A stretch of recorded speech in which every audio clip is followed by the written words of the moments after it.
Good morning, students, and welcome back. So, in the previous class, we discussed about the structure of dicotyledonous embryo and that of a monocot embryo. Okay, and apart from that, we also discussed a few points regarding the seed.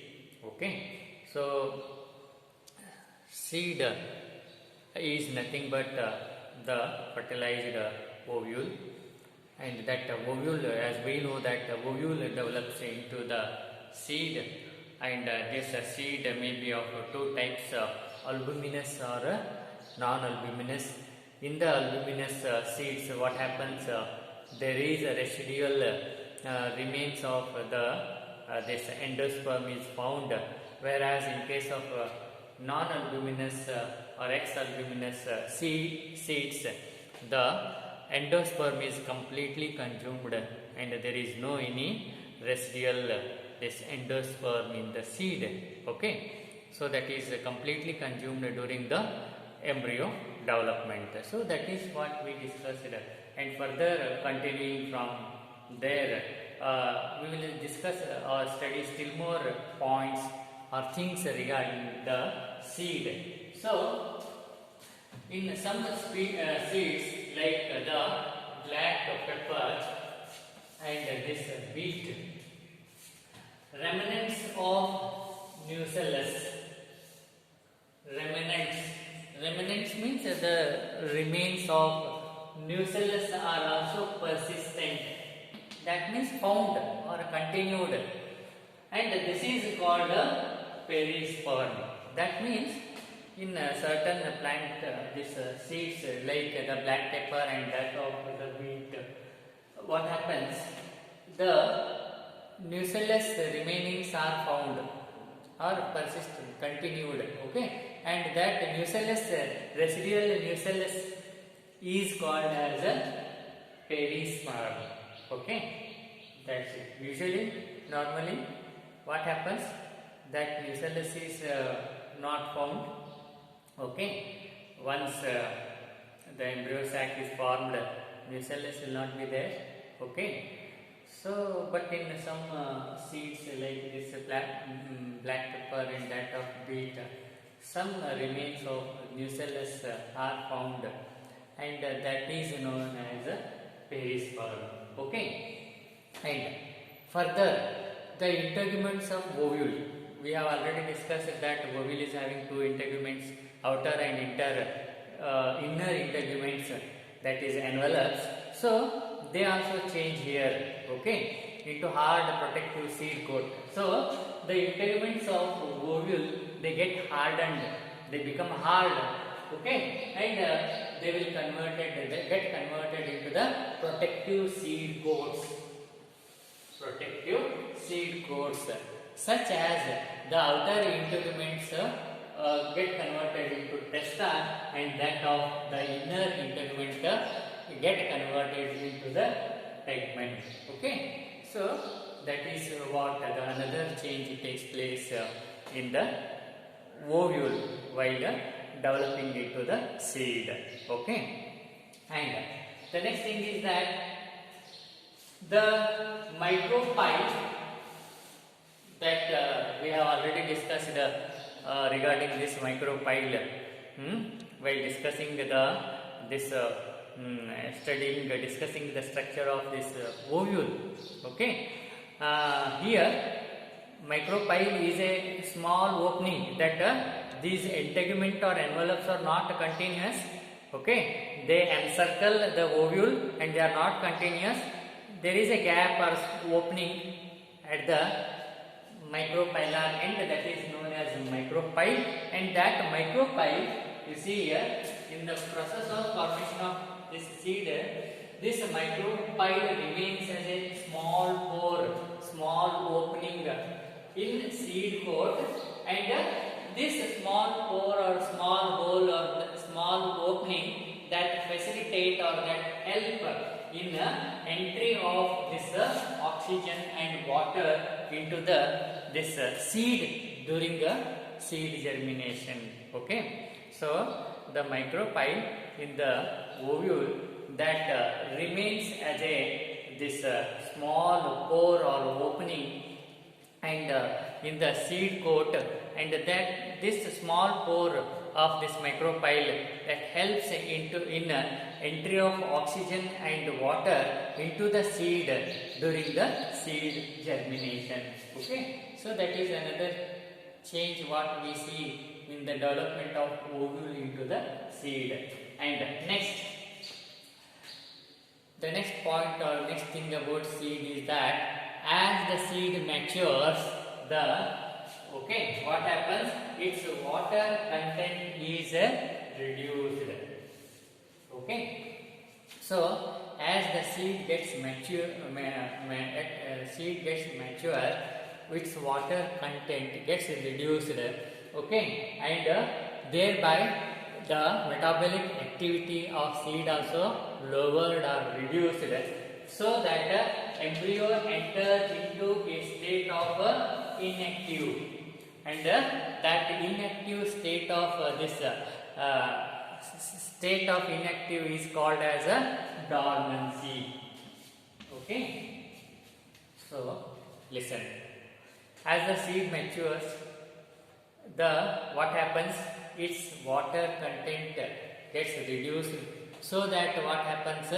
The seed enters into a state of inactive, and that inactive state of seed is called as a dormancy.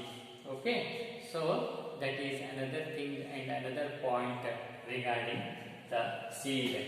And next, once it enters the seed into dormancy state, that is inactive state, it will not remain in that state only. Okay, so whenever favorable conditions are available, that whenever seed gets the sufficient amount of moisture, oxygen and this temperature, then what happens? The dormant seed, it become active and it germinates. So that is another thing about the seed. Okay, so this is all about the seed. Okay, so we are discussing about the post-fertilization events, that is after fertilization. What else we discussed here? Formation of endosperm, formation of embryo, and then we discussed about the seed. And what remained here in the post-fertilization activities is fruit. Okay. So next we will discuss or learn about the fruit. Fruit, all of you are quite familiar. Okay, and no one is unfamiliar with fruit, because it is like that, isn't it? It is most favorable one and integral part of anybody's life. So it is so important and so what is that? Inseparable part of everybody's life. Okay, from childhood at the in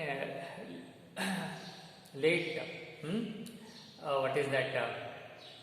Elderly, this one old age also, these fruits play important role in everybody's life.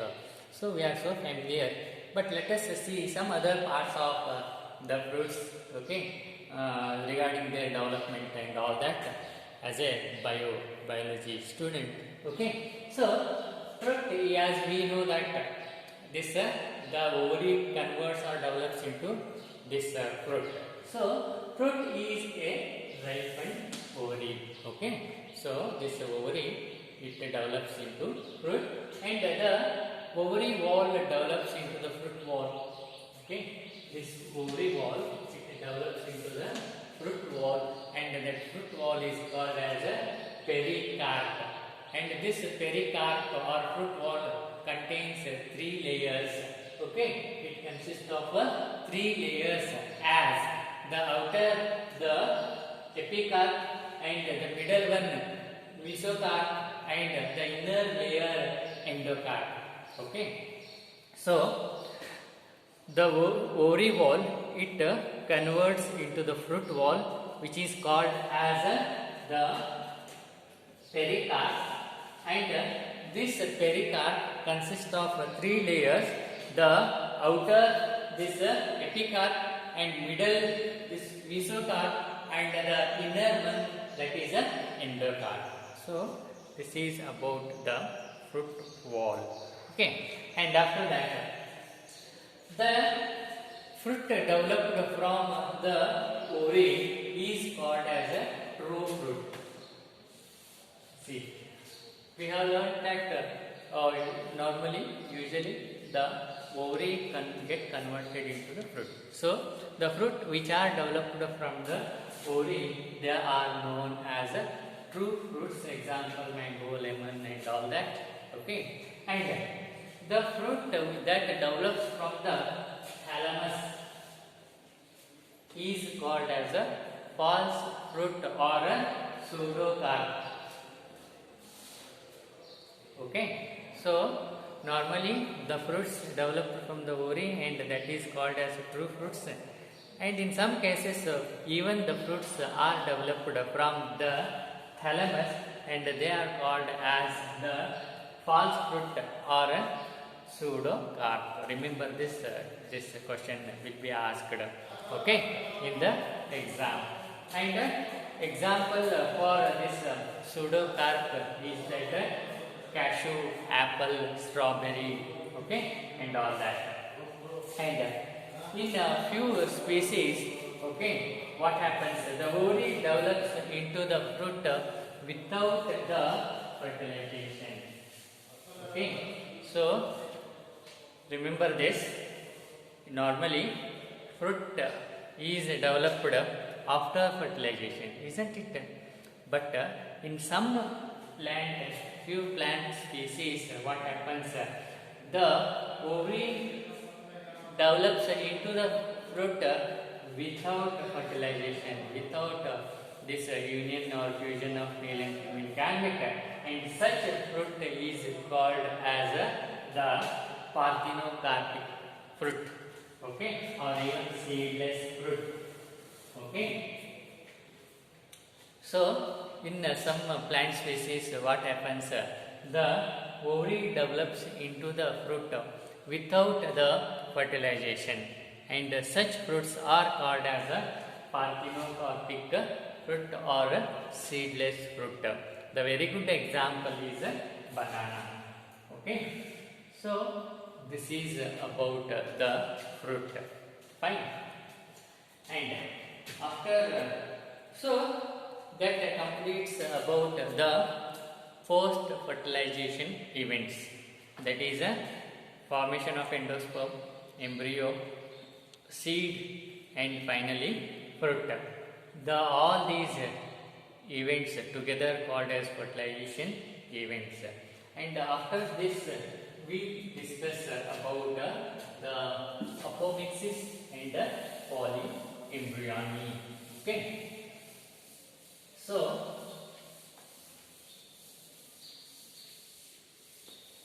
and another thing what we are supposed to discuss here in this chapter is artificial hybridization.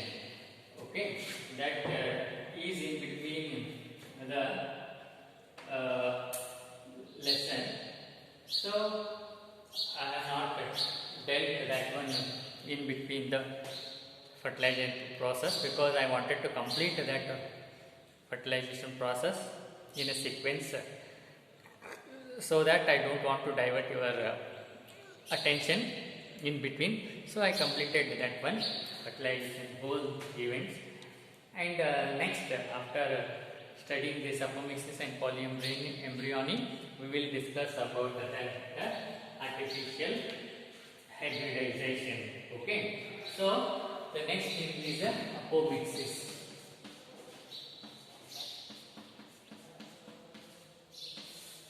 So apomixis is nothing but formation of seeds without fertilization. Okay.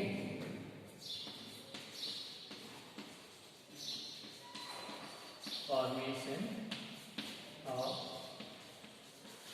seeds without fertilization. Okay.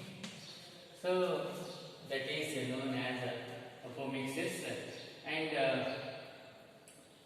it is found in grasses. Okay, and the so in this way, apomixis is a way of asexual reproduction. Okay, apomixis is a way of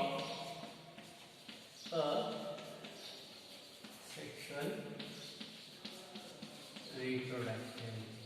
Okay, because there is no any fertilization of the male and female gametes, isn't it? And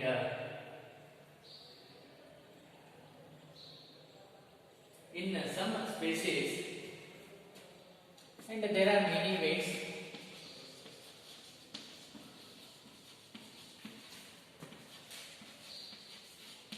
of developing this apomictic seeds. There are many ways of development of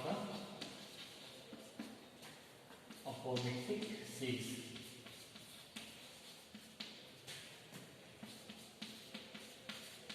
Okay, that is the formation of seeds without fertilization.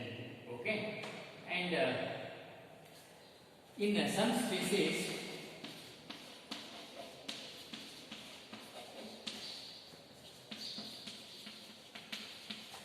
the diploid egg cell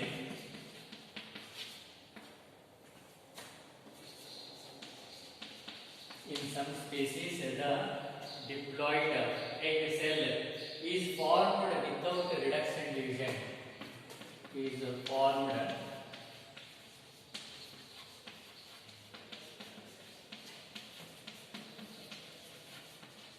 without reduction division.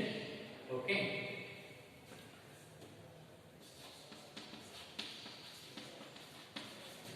And develops into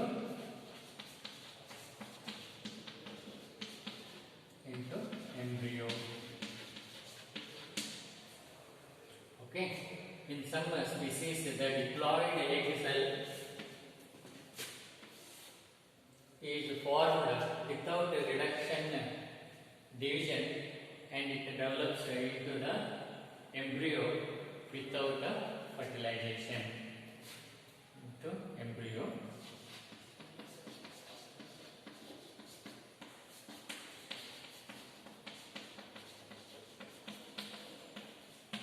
Okay, so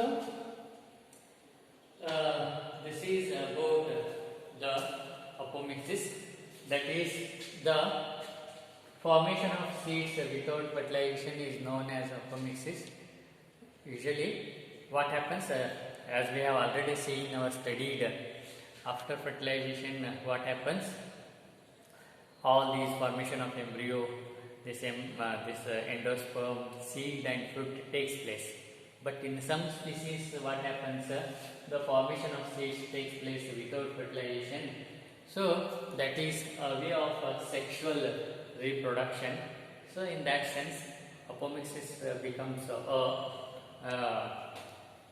way of asexual reproduction, and there are many ways to develop this apomictic seeds. That means the seeds without fertilization. There are many ways to do that or develop that one. And in some species, what happens? The diploid egg cell is formed without reduction division. Okay, so usually, as we have seen, the egg cell is formed after reduction division, after meiosis. Okay, that is haploid. But in some species, what happens? This diploid egg cell is formed without the reduction division, that is meiosis, and this diploid egg cell it develops into the embryo, so without fertilization. So that is the apomixis. Okay, so with this we conclude here and continue tomorrow. And tomorrow we will discuss about this polyembryony and that of artificial hybridization. And with that, the second chapter, that is sexual reproduction in plant will conclude. Okay, so we conclude here and thank you.